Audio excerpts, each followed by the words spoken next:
Bienvenue à la conférence de presse de Sierra Nevada de Christy Pouillou. Je vais vous présenter les personnes autour de moi. Alors, d'abord, deux membres de la tumultueuse famille, la maman, Dana Dogaro,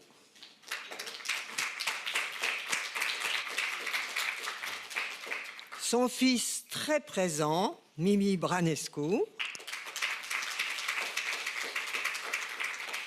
à côté de Dana Dogaro, la productrice, Anka Pouillou.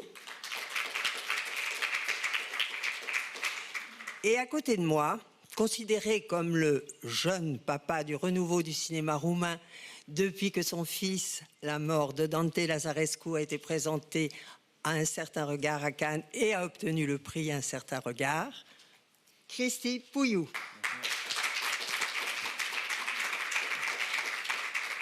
À qui je vais poser la première question.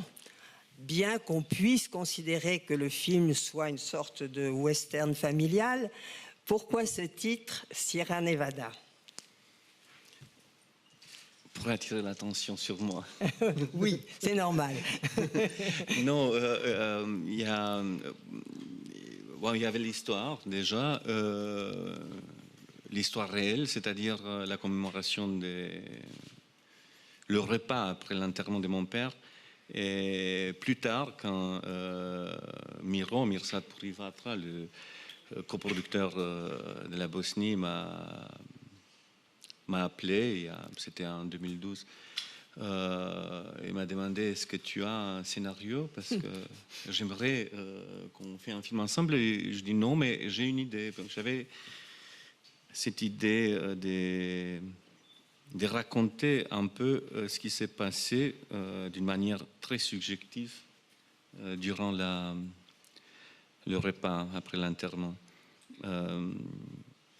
C'est-à-dire surtout le constat que j'ai fait que dans une très grande partie les histoires qui composent notre histoire personnelle, c'est vraiment des histoires, c'est-à-dire des fictions. Et là, je me suis dit que n'importe quel film peut porter n'importe quel nom. Le spectateur va construire sa propre fiction concernant l'histoire racontée. Alors, je me suis dit, je vais choisir d'une manière très subjective le titre. Ça me plaît beaucoup, la sonorité de Sierra Nevada. C'est aussi le fait que La mort de Dante Lazarescu, ça parlait du titre d'un événement. Aurora, ça parlait d'un moment de la journée. Et voilà, j'avais besoin d'un titre qui parle d'un lieu précis. Alors, comment dire quel nom ça est, comment dire, le plus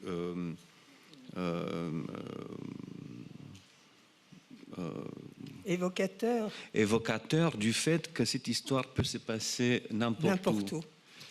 Alors là, on tombe voilà, dans le piège du sens, un peu. J'aurais pu l'appeler, je ne sais pas, donner le nom de l'adresse de l'immeuble où l'action a lieu, mais ça aurait été faux. Aussi, je me suis dit, ça serait bien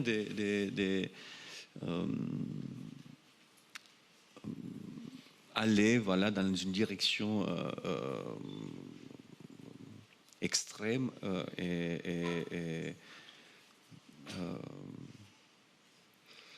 Après, on va passer aux questions dans la salle, mais juste pour finir avec le titre, vous avez, et c'est vraiment une grande qualité, un sens aigu de l'absurde. Sierra Nevada évoque les grands espaces et tout va se passer dans un tout petit espace. On peut y voir aussi quelque chose là. Oui, aussi, mais aussi les immeubles qui ont le visuel, en plus le visuel que j'ai choisi pour l'affiche roumain, c'est voilà, des immeubles les blocs, les HLM. Les barres d'immeubles, oui. Oui, les barres d'immeubles qui ont été construits à l'époque des Ceausescu et qui font partie du paysage de mon enfance et ma jeunesse. Il y a aussi l'ambiguïté du fait que le titre du film, ça ne respecte pas la réalité dans le sens où c'est une transcription phonétique. Oui. Il y a un seul R. Oui, et il n'y a pas de traits d'union. C'est aussi, ça parle aussi du fait qu'on se rapporte à l'histoire d'une manière approximative. Et puis, ce qui se passe dans le film, d'ailleurs, parce qu'on discute de plein de choses. Il y a aussi il y a une autre question qui m'a été... Quelqu'un m'a posé la question, c'est Sierra Nevada, c'est de l'Espagne ou des États-Unis? Mais c'est aussi la sonorité des westerns, comme vous avez bien remarqué. C'était un peu jouer avec ça et laisser le spectateur jouer à son tour. C'est ça. Alors, il y a effectivement dans ce titre-là une sorte d'intemporalité. En revanche, dans le film, il y a une très forte temporalité, c'est-à-dire la célébration des 40 jours après la mort du père, et aussi une allusion aux attentats de Charlie Hebdo, 4 jours après les attentats de Charlie Hebdo. Cette temporalité, évidemment, qui est commandée par la cérémonie des 40 jours, comment vous l'avez aussi ressenti par rapport aux attentats de Paris? À un moment donné, je voulais faire un film sur la révolution roumaine il y a quelques années. Je me suis dit, ça serait honnête d'essayer de restituer les faits vus du banlieue où j'ai grandi. C'est-à-dire les événements qui ont eu lieu en décembre 89, tout ça s'est passé surtout au centre-ville. À la périphérie, dans les banlieues, c'était plutôt calme et puis les gens se préparaient pour Noël. Quelque part, au moment où on a commencé la production du film, l'attentat de Charlie Hebdo, il n'était pas serait pas dans le scénario parce que voilà, c'était. Il n'avait pas eu lieu. Non. Et là, je me suis dit, je vais installer ça dans le film, et puis je vais placer l'action précisément. L'histoire, ça se passe 10 janvier. C'était comme l'intention, l'ancienne intention, le désir de faire un film sur la Révolution. C'est ça. Ça est revenu, voilà, quelque part en Roumanie, il y a ça. Pendant qu'à Paris, il y a eu un attentat, quelque part en Roumanie ou ailleurs, les gens continuent de vivre et puis à vivre et à mourir. Oui, et d'être absorbés par leur propre histoire. Et on entend à la radio des infos concernant l'attentat. Un des personnages, il est extrêmement préoccupé par ce qui s'est passé le 11 septembre. Et l'attentat de Charlie Hebdo, c'était comme un déclenchateur de tout ce discours sur les attentats, c'est qu'il est coupable, c'est pas vrai, la version officielle, je crois pas. Et en même temps, c'est des gens qui sont... Bon, ils parlent des événements qui ont eu lieu quelque part à l'autre bout de la planète il y a 15 ans et il ne sait pas, et il n'est pas au courant de ce qui se passe à l'intérieur de sa propre famille, de l'histoire. Il n'est pas au courant de l'histoire dans laquelle il est acteur. Et ils sont acteurs. Ils sont acteurs. C'était un peu ça, en fait, le désir de mettre en scène en réalité une peur assez profonde et personnelle concernant le fait que Que pendant tant qu'on est dans un microcosme, la Terre continue. Que j'ai perdu les repères, voilà, moi. Voilà. Non, moi, personnellement, j'ai perdu les repères.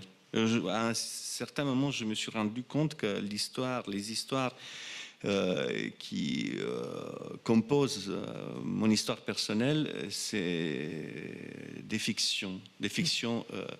Et moi, je suis le créateur de toutes ces fictions. Et il y a un désir, il y a un point de... J'ai besoin d'un comment dire... de m'attacher à quelque chose, j'ai besoin d'un port, mais ça vient d'où ce désir de concret, de m'attacher à quelque chose de sûr, je ne sais pas. Mais je peux dire, voilà, peut-être c'est histoire d'âge aussi, peut-être j'ai les conséquences de la maturité, c'est aussi ça, le fait qu'on perd on perd le nord un peu. Vous l'avez quand même trouvé dans le film. Il y a des questions dans la salle. Micro. Bonjour, je suis Eugenia Vodă, critique de film roumain. Il faut dire avant tout que même si nous sommes peu nombreux, ça n'empêche pas le film d'être un très bon film. Mais ça arrive. Bon, l'avantage d'être peu nombreux, c'est qu'on peut poser plusieurs questions. Donc, j'ai deux petites questions pour Cristi Puiu et une pour Mimi Brănescu. Pour Cristi Puiu, à propos de maturité, vous avez dit le mot maturité il y a une seconde. Est-ce qu'en tant qu'artiste, vous avez peur ou pas de ce qu'on appelle la correctitude politique?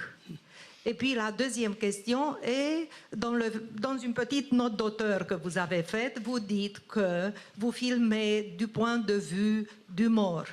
Alors ma question serait, dans votre âme, vous dédierez ce film à qui? Pour qui avez-vous fait ce film? Et pour Mimi Brănescu, vous êtes acteur, vous êtes... Attendez, on va d'abord laisser peut-être Cristi Puiu répondre. Non, je lui laisse le temps de réfléchir. À Mimi Brănescu, vous êtes acteur, vous êtes metteur en scène de théâtre, vous êtes auteur dramatique aussi, je vous souhaite d'être metteur en scène de cinéma aussi. La question serait, quand vous avez vu le film, j'espère que vous l'avez vu, et vous avez vu la séquence où vous pleurez dans la voiture, filmée d'en arrière. Est-ce qu'en tant que metteur en scène, vous l'aurez filmé exactement comme ça ou autrement? Qu'est-ce que vous avez pensé dans votre sous-conscient maintenant? Merci.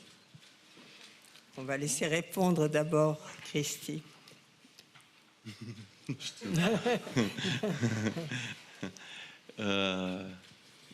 Quelle est la question? Oui, la première question c'était par rapport à...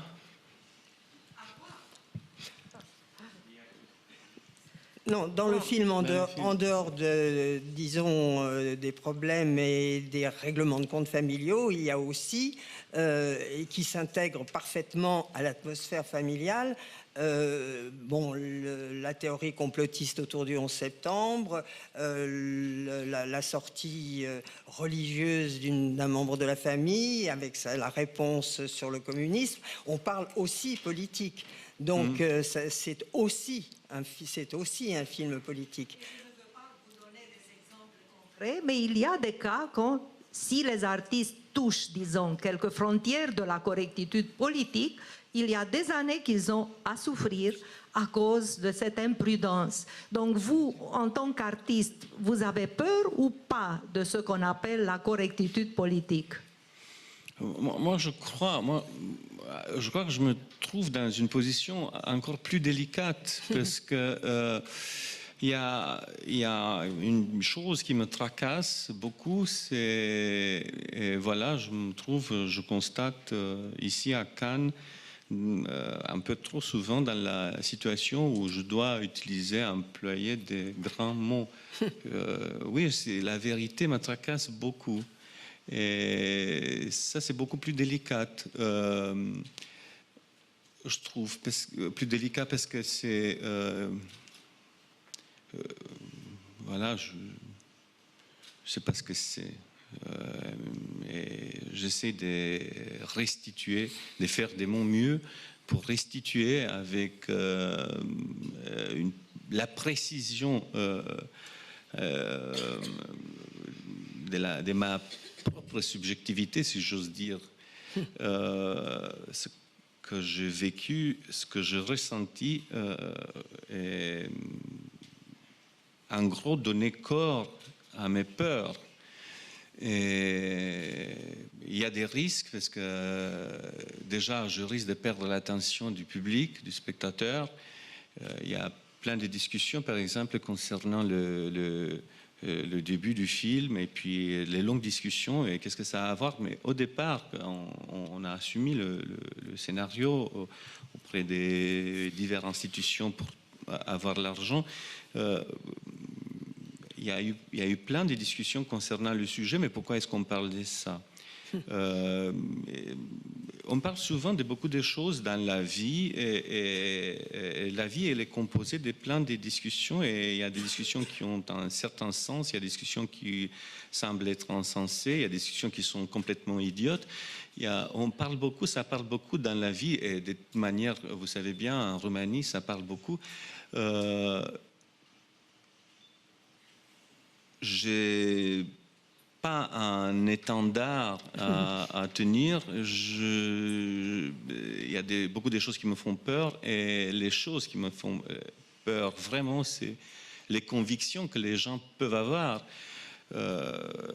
Vous savez bien et on sait tous, on a ici à l'Ouest, on a regardé à la télé la révolution roumaine.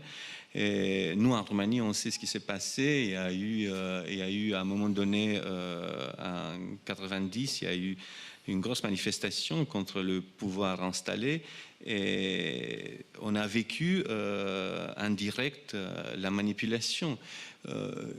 Ça fait peur. Est-ce qu'il y a des mauvaises intentions derrière? Parfois si, parfois non. Je sais ce qui s'est passé. Dans mon cas, c'est que j'ai perdu la confiance et j'essaie de la retrouver. Et voilà, je procède de la manière suivante. J'invite le spectateur à être mon partenaire. Et pour paraphraser un peu d'une manière approximative, l'introduction de Palude d'André Gide, là, il lance la même invitation au lecteur de lui expliquer de quoi il s'agit, de lui expliquer son propre livre. Je pense que la position du réalisateur se trouve à côté du spectateur devant son propre film. Quand les choses se passent quand on a de la chance, la surprise est aussi grande pour le réalisateur que pour le spectateur. Je ne sais pas si j'ai répondu à la question. C'est si on va là, pour moi, pour faire bref, pour moi, cette histoire des vérités qui me hante, ça se résume dans quelques mots. C'est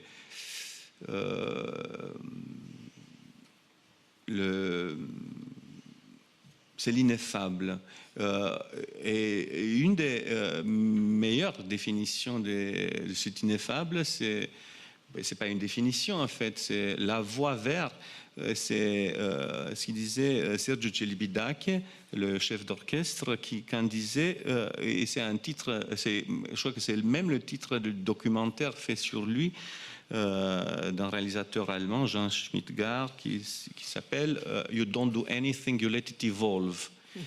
Et pour moi, ça c'est la chose la plus importante. Et là, je vais pouvoir découvrir des choses. Le politically correct, pour moi, je ne comprends pas très bien ce que c'est. Je vois ce que ça peut être, mais je ne comprends pas au niveau émotionnel. Je vois les choses d'une manière peut-être brutale en termes de vérité et mensonges. Et je me trouve dans la confusion parce que je ne peux pas mettre le doigt sur une vérité quelconque ou sur un mensonge quelconque.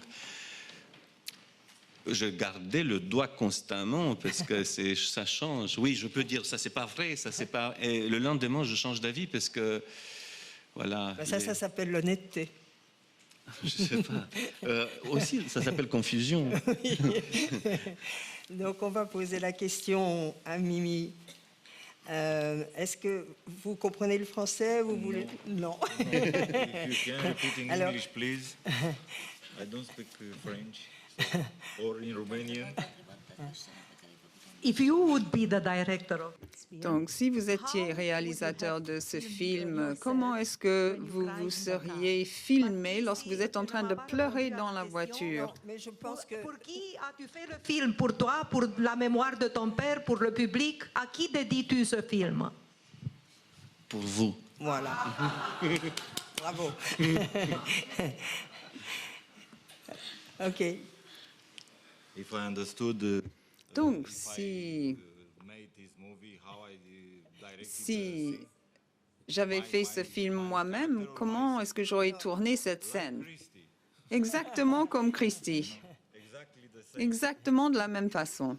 Yes, that was the hour of truth. C'était l'heure de vérité, Life en fait, scene cette from scène behind.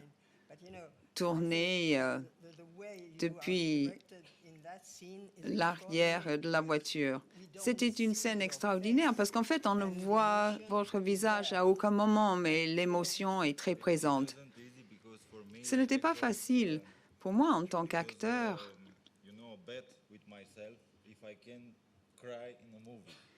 J'ai du mal à me faire pleurer dans un film. Vous vous êtes entraîné? I try to cry. Vous vous êtes entraîné à pleurer? Emotion is there. Oui, mais l'émotion est très présente. We worked at this scene. Nous avons beaucoup travaillé sur cette scène. You repeat the scene Vous l'avez répété? Oui, oui, absolument. a lot. Maintes fois. Question? Andrew McCarthy from the German press agency DPA.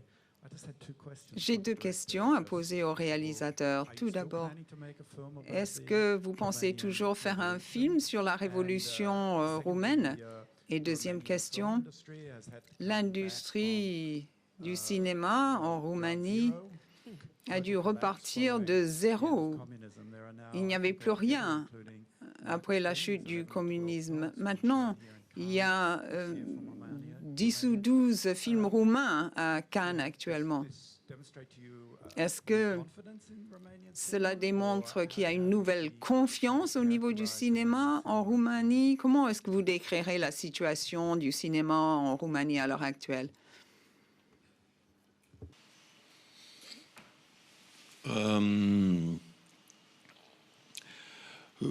Je vais répondre en français, ça va? Oui, il y a la traduction aussi. Oui. Pour le film sur la Révolution, là, je suis un peu en panne d'idées. C'est-à-dire que j'ai consommé une partie d'idées sur celui-ci, sur Sierra Nevada. C'était plutôt le rapport entre l'histoire personnelle et l'histoire à la grande échelle. Mon film sur la Révolution romaine. Concernant le cinéma roumain,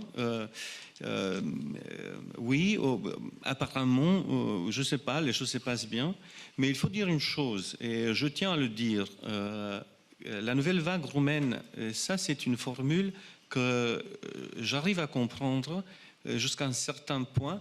C'est une formule qui est facile à utiliser pour les gens qui écrivent sur le cinéma, et dans ce sens-là, je comprends.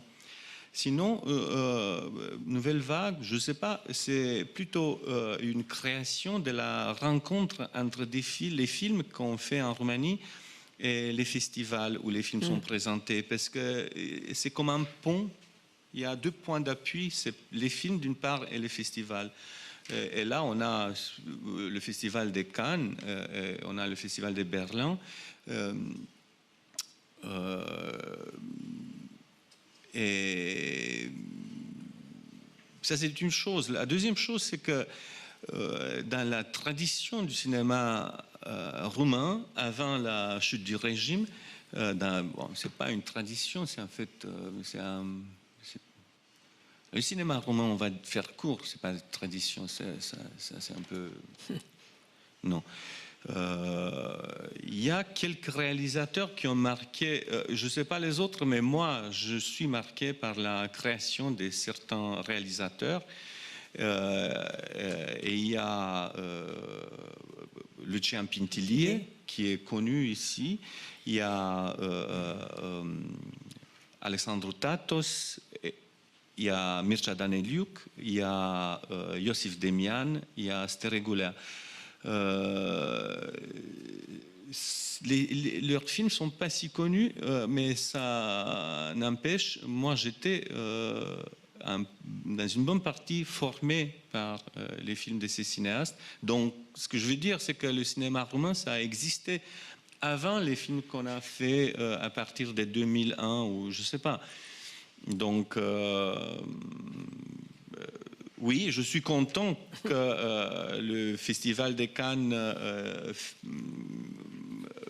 nous protège, que le Festival de Berlin nous protège. Mais le cinéma roumain, il ne va pas très bien. Il y a très peu d'argent pour les films. Nous, on a fait on s'est beaucoup battu pour mettre ensemble pour l'argent, pour trouver l'argent. Voilà, c'est un film qui est coproduit par 5 parties.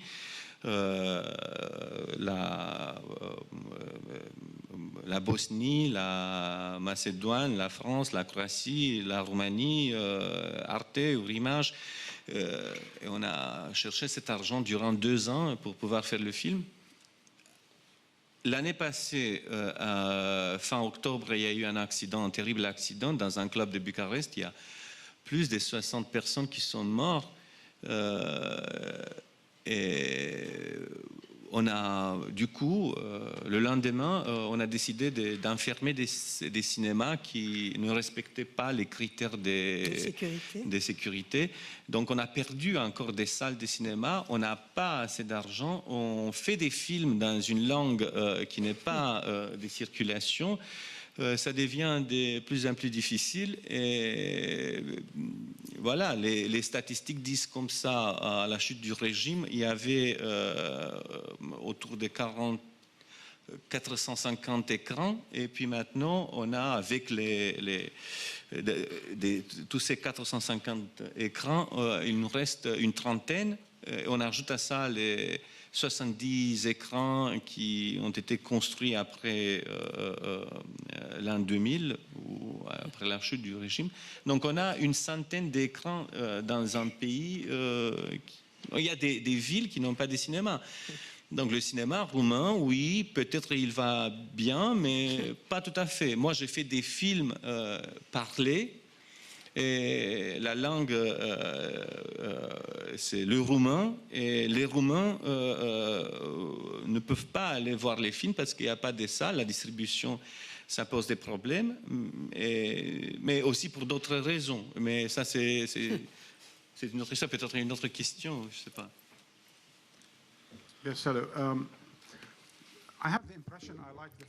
J'ai l'impression que j'aime plus le film que vous-même. Tout d'abord, pourquoi est-ce que le film est si long? Il dure presque 3 heures. Je ne me plains pas. J'ai failli partir au milieu du film de Woody Allen, mais j'ai adoré votre film. Est-ce qu'il y avait beaucoup d'improvisation? Le film a l'air tellement naturel, le dialogue au sein de la famille, tout a l'air si naturel. Pour moi, ce n'est pas une famille roumaine, c'est une famille universelle. Pourquoi parler toujours de la Roumanie? Ce sont des thèmes tout à fait universels que vous abordez dans le film. Et le jeu d'acteur est magnifique. La photo aussi. C'était tellement bien fait, tellement bien tourné. Quelle était la philosophie au niveau, justement, de la caméra? Merci beaucoup de ces compliments. Donc, je vais répondre en français, c'est bon.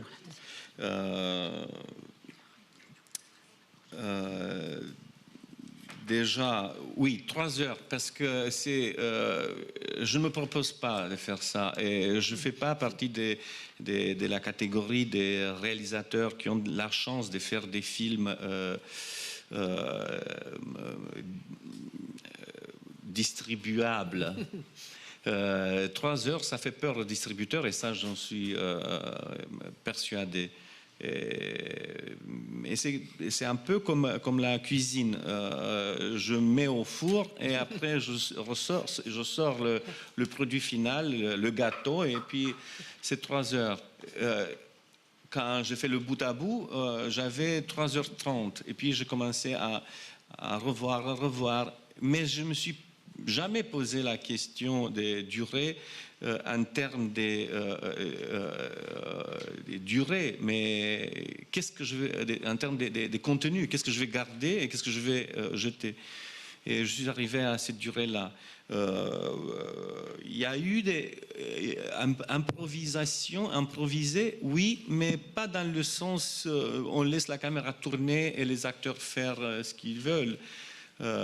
Mais ils ont été, ils se sont beaucoup investis dans le projet et moi aussi je me suis investi dans le projet.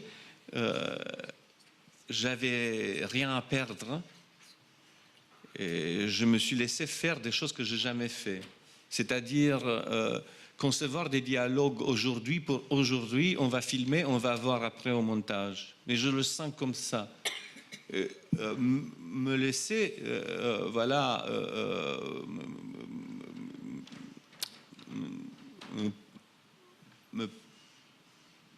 m'offrir cette liberté d'intervenir sur un scénario qui était déjà écrit, ça a été un vrai plaisir. Surtout parce qu'après, on a obtenu un produit qui a un sens, qui a une certaine brillance, je ne sais pas, ça, voilà, c'est un objet qui ressemble à un film. Ça aurait pu être complètement raté, mais on a fait ça et puis ils m'ont suivi. J'ai eu de la chance. C'est vrai qu'ils sont c'est des très bons acteurs. Mais il ne suffit pas d'être un bon acteur, il faut vraiment être là. Pour moi, acteur, déjà, le métier d'acteur, ça n'existe pas. J'ai des arguments là. Je pense que ce qui compte, c'est d'être là, d'être ici, pas ailleurs, et maintenant. Mais ça, c'est un exercice très difficile à faire. Et donc, ça a l'air d'improvisation parce que je pense qu'à un certain moment,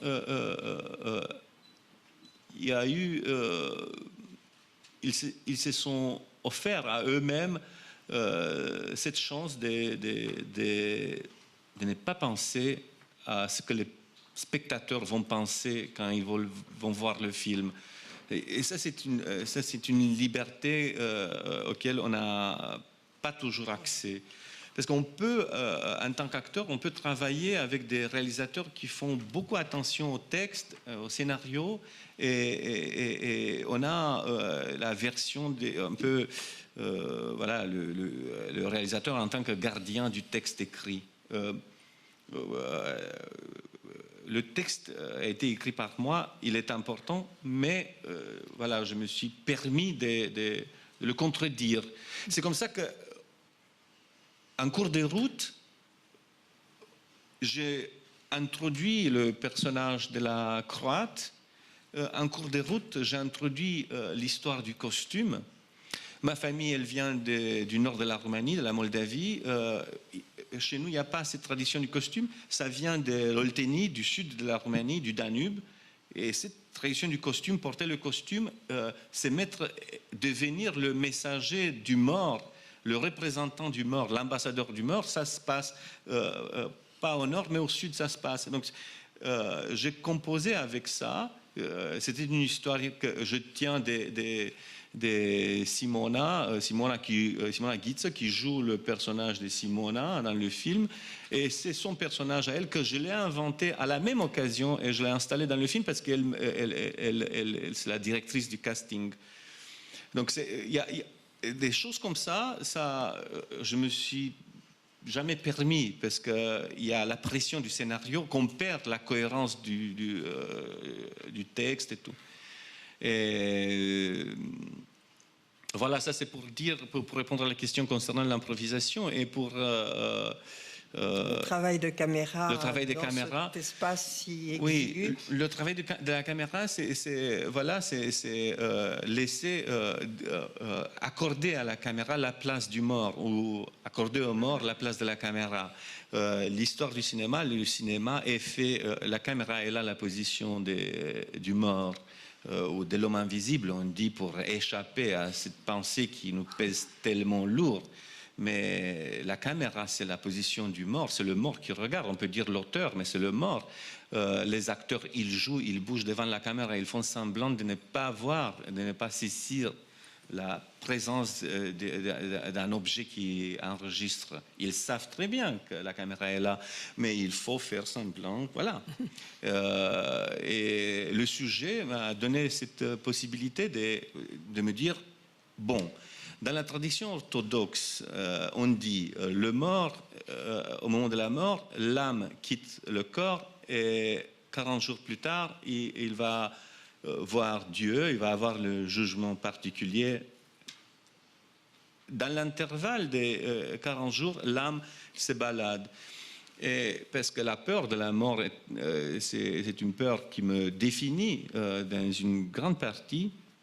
D'ailleurs, les films que j'ai faits, qui ont été présentés à Cannes, ça tourne, les histoires tournent autour de la mort.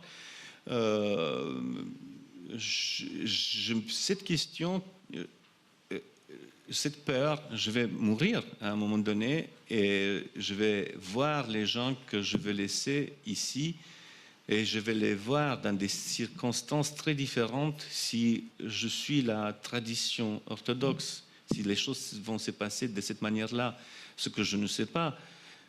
Mais alors je me suis dit, la caméra, il faut qu'il y ait tendresse.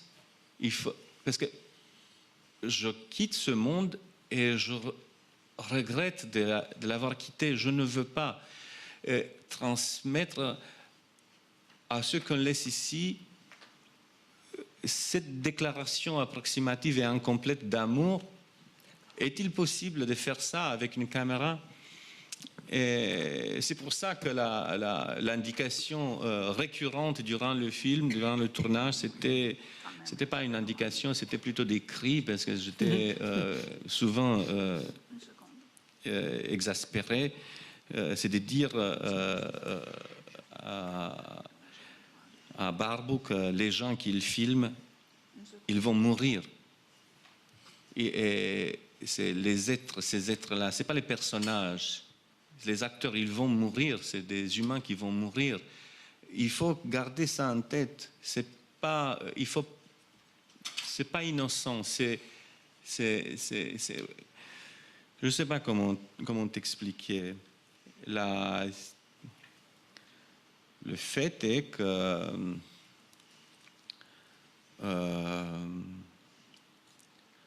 plus tard, c'est-à-dire après le tournage, que le tournage soit fini, à la fin de l'année passée, Sorin Medellin, l'acteur qui joue le personnage de Tony, est mort. Et ça m'est venu je n'ai pas voulu mettre sur l'affiche, je n'ai pas voulu encadrer son nom parce que je n'ai pas voulu pervertir la perception. La mienne, elle est pervertie. Je ne peux plus voir le film sans penser à lui. Comme ça, il n'est plus là. Et je ne sais pas, je ne vais pas sortir les violons. Mais c'est... Voilà, oui, la mort est présente, mais c'est un film aussi sur la vie. Le temps passe vite, il y a une dernière question là. Bonjour, je suis Larissa Tourea, critique de la Moldavie.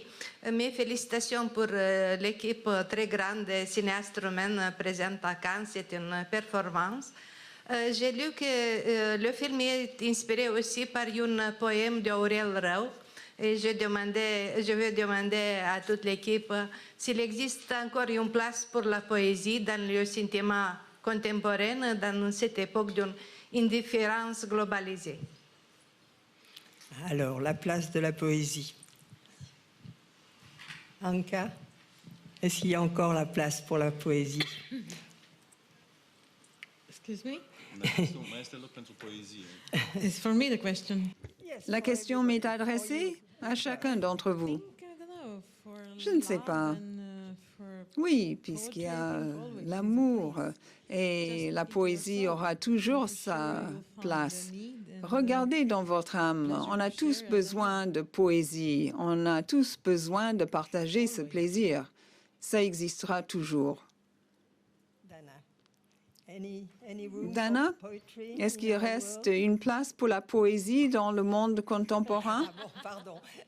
Est-ce qu'il y a encore dans notre monde une petite place pour la poésie?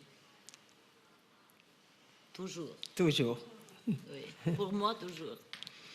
Et je profite pour dire que vous êtes une maman extraordinaire. Merci.